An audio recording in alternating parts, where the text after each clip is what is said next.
Okay, welcome back. In this section, we're going to go over the three major kinds of personal illusions. We've been talking a lot about illusions and how to disillusion ourselves, get rid of those illusions. So the three major kinds are: one, we think we know other people; two, we think we know ourselves; and three, we think we understand the world. Let's go through and let's break these down one by one.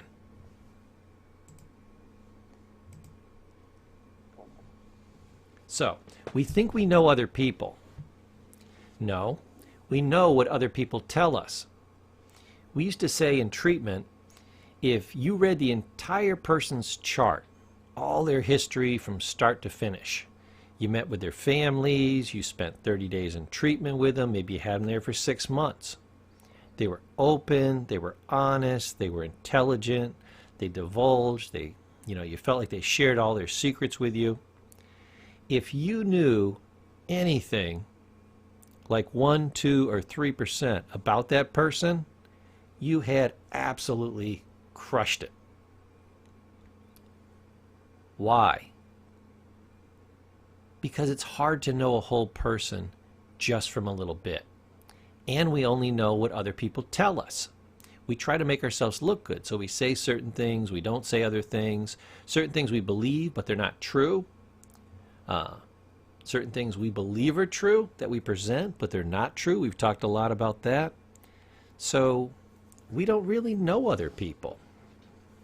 Hell, we don't really know ourselves at a fundamental level.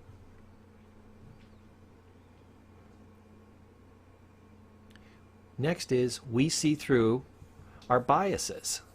Everything is filtered. There's a filter between me and you. So there's me, the filter, and then you.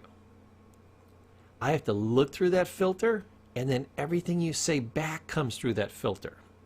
Everything is warped as it goes out, and everything is warped as it comes back in. It's like it's been encoded twice. You'll never get the right information back. The next reason we think we know other people, but we really don't, is we often see what we want to see. We idealize people, or we villainize people, conversely. We see what we want to see. Remember confirmation bias? Isn't that seeing what you want to see? Guess what? We don't just do that with ideas, we do it with people. It's one of the most common things we do it with. We also distort what we know about other people with our history. In what context are they in our lives? How are they affiliated with us? Were they helpful? Were they hurtful? What was their first impression? There's tons of ways that we distort with our history. Our background, who we are, colors who they are. Remember, we see the world as we are, not as it is.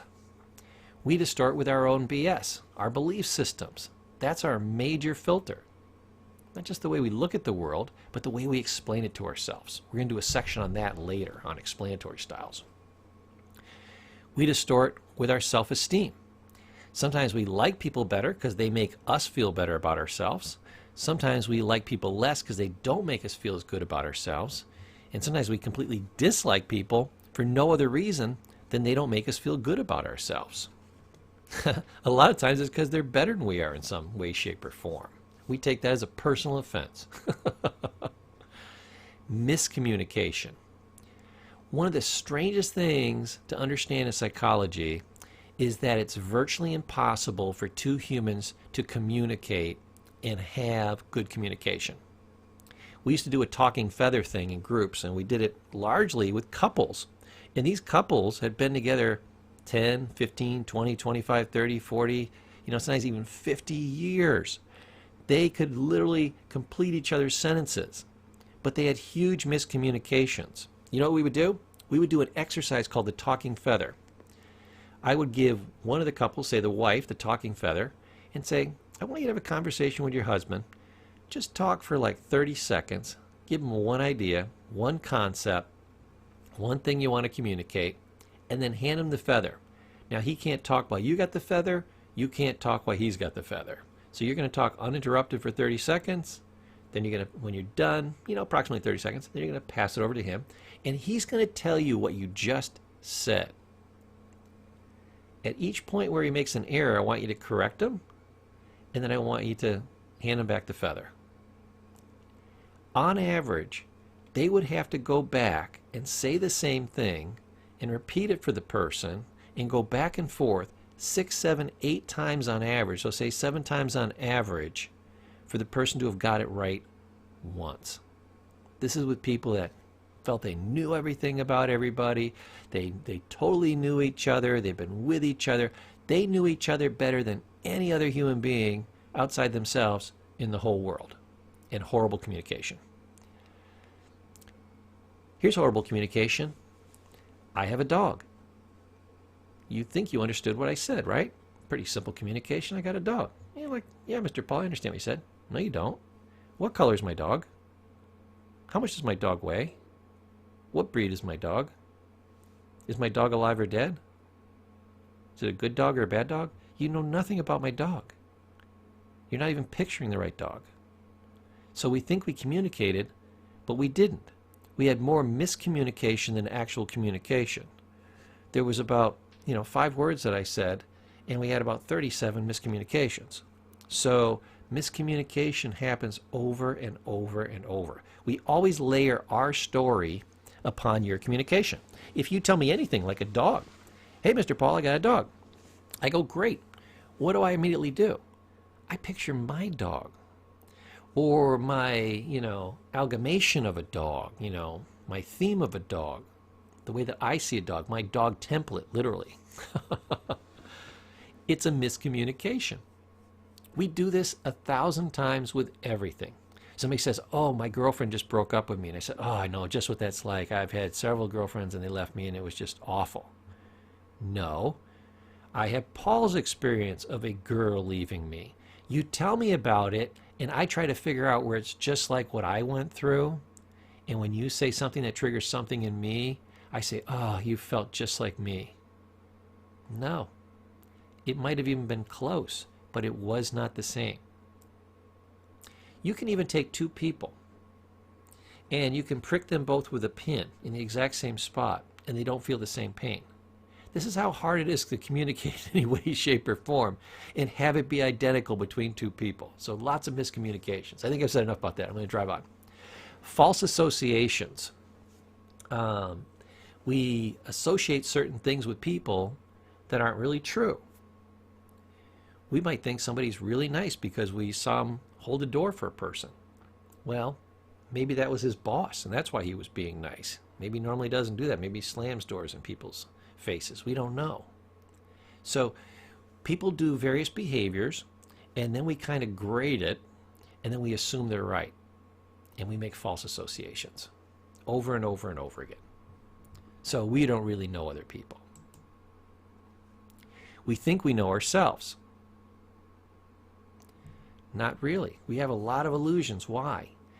Remember we talked about the imprint period? During then and beyond that, we believed a lot of what other people told us. Whether it was true or false, whether it was right or wrong, whether it was a good source or a bad source. Next, we see through our biases, and we've talked about this over and over again, so I hope that you're beginning to understand what a filter is and how many different ways that it works. All these personal illusions that we're talking about right now are various forms of filters. We often see what we want to see, which is what? It's a bias, it's a filter. I let in what I want, and I don't let in what I don't want. This is a defect of your brain which gives you the wrong information because it's trying to protect you and make you feel better. Remember, we move towards pleasure and away from pain.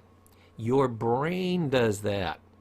So when you have painful memories, it tries to move away from them. When you have pleasant memories, it tries to move towards them. When people say nice things about you, you try to absorb it. When people say negative things about you, try to move away from it. You reject it. This helps your brain to boost your self-esteem, which isn't a bad thing. But in doing so, it's giving you a massive amount of false information, and you don't even realize you're doing it. Next, we distort with our history. I remember one comedian, he said, I've had a pretty good life. Well, that's not entirely true. I have an editing process in my brain, and whenever there's something negative, I like to snip it out and I leave it on the cutting room floor.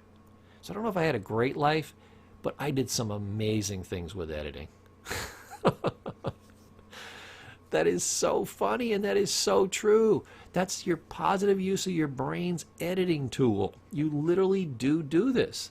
The comedian was saying it as if it were something funny, but it's something that's true. Matter of fact, it's so true, that's why everybody laughs. It's so true. It's what? It's funny. We distort with our belief system. I think that one's fairly obvious because most of that is a distortion in and of itself, so that's the ultimate filter. We distort with our self-esteem. Remember, we're always going to protect our self-esteem. We do it as if we were protecting ourselves, because we are. We are our self-esteem. So we'll distort things to make our self-esteem healthier and to protect it. We think it's part of us. It's actually a defect. We'll talk about that later. We can't see ourselves. So we think we know ourselves, but go ahead and do a presentation on stage. See if you know yourself. See yourself on tape. Even listen to yourself on an audio recording.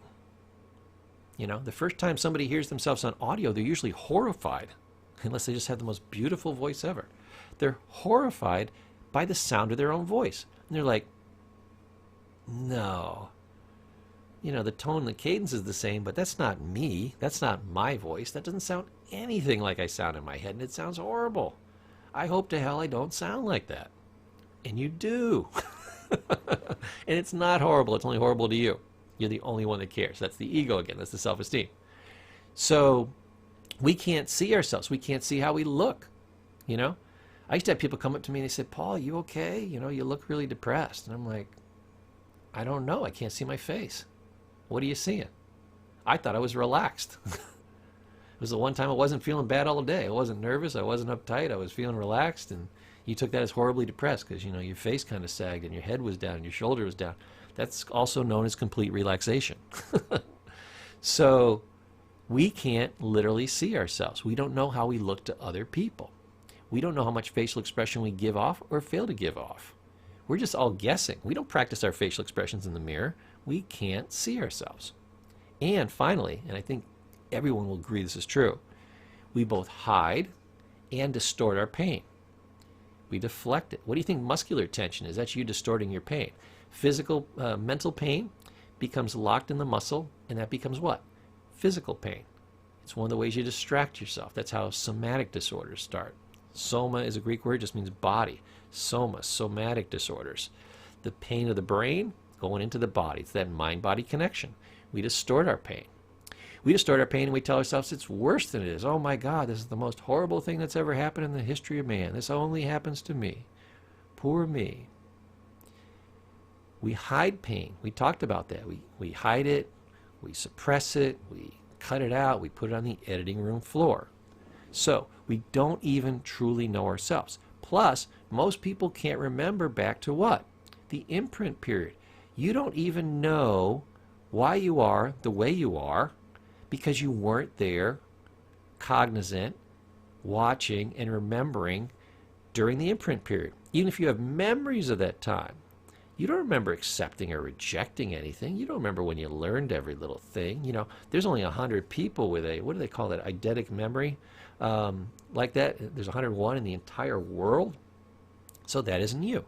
Matter of fact, I know you don't know much about yourself because A, you're human, and B, you're taking this course. If you already thought you knew everything, you wouldn't be taking the course. Those people missed the course, and those are people who probably know far less about themselves than you. You are at least self-aware enough. This is the first understanding of a truly intelligent person, that I don't know what I don't know. So maybe I should go find out. That's about as intelligent as a human being ever gets. That's you. Congratulations. 3, we think we understand the world. Again, because we believe what other people tell us, we get our information about the world through 2 sources, and they're horrible. 1, other people and outside sources giving us information about the world. They all have agendas. They lie. They have their own distortions. They don't completely understand reality, and then they're repeating it to us. They're wildly biased. and then they give it to us. This is before people are even, trying to be negative or lie to you. They can't help themselves. Second, we believe what we see, what we tell ourselves, what we internally tell ourselves. We don't realize we're a sample of one. I would tell this to my psychology students all the time. I said, don't trust your own experience. Why? Because you're a sample of one. And a sample of one is no damn good statistically. You can't say anything in general based on one sample. And that's all you have. You have one life. You know an awful lot about that life. You're the leading expert on that life. But it tells you nothing statistically about the rest of the world. You just assume that, and that's a massive assumption. Think of it this way. Statistically, if my experience is real and therefore matches everybody else's, everybody else is an adult, married, white, 54-year-old male with no kids and 3 pooches. Okay? Well, that's not right. That's instinctively wrong. Well, but that's my experience. It can't be wrong because it's my experience. We think because it's our experience that it can't be wrong. We saw all these things. We heard all these things. We put all this logic together. Therefore, it has to be right and it has to be true. Otherwise, we're what? We're insane. Well, that's the other first realization of an intelligent person. You are a little crazy. What's a crazy person? Somebody who holds illusions and believes them to be true. That's the definition of a crazy person. They don't get the true reality. Isn't that a crazy person? Yes. Who's that? That's all of us. So we have horrible sources of information. Next, we often see what we want to see. We've talked about that. We distort with our history. We layer our story. History literally means, Michael Jackson had an album by this title. He called it History, or His Story. That was the name of the album. His Story. That's what history is. You put your story on top of what happened, and you call that what? History. They say history is always written by the victor. Why? Because they're going to have a different version. They're going to give you their version because they won, because they get to tell the story. They don't tell the truth. They tell the story. And again, I want to let you know, this doesn't mean that you're lying to yourself, even though you are. It doesn't mean that you're lying to yourself. You have a story that you believe to be true based on what you've seen and heard, with all these limitations that every human has, and that becomes your story. But I want you to know it's just a story. We're going to talk more about this later. Okay. We, of course, start with our own belief systems, the false associations. This is why we can't understand the outside world, for the same reason we can't understand the inside world. We make serious logic errors. Remember, only like 1 person in 100 has ever had a single course on critical thinking. Never mind multiple courses. And everybody actually makes probably more logic errors than logic corrects, correct logic assumptions. Because we don't know enough about logic. We're not really trained in this area. Strangely, in America, we do not teach people to think. And finally, and I talked about this, I guess I got ahead of myself, we're a sample of one, and a sample of one is no good. Okay, folks, that's it for this section on personal illusions. I want you to kind of go over this. You own this course, so go through, pick back through, see how these are true. And I want you to carefully examine the areas where I said something, or you see them on the slides and you say, I don't think that's true. That's the one you need to work on, because I can guarantee you, this has been like researched, every single one of these is true. If you're not seeing it as true, somehow you're blocking yourself. Somehow you have to make a new distinction. This might be where you write in and you say, hey, Professor Paul, can you help me out with this one? Okay, that's it for this section, and I'll see you in the next training.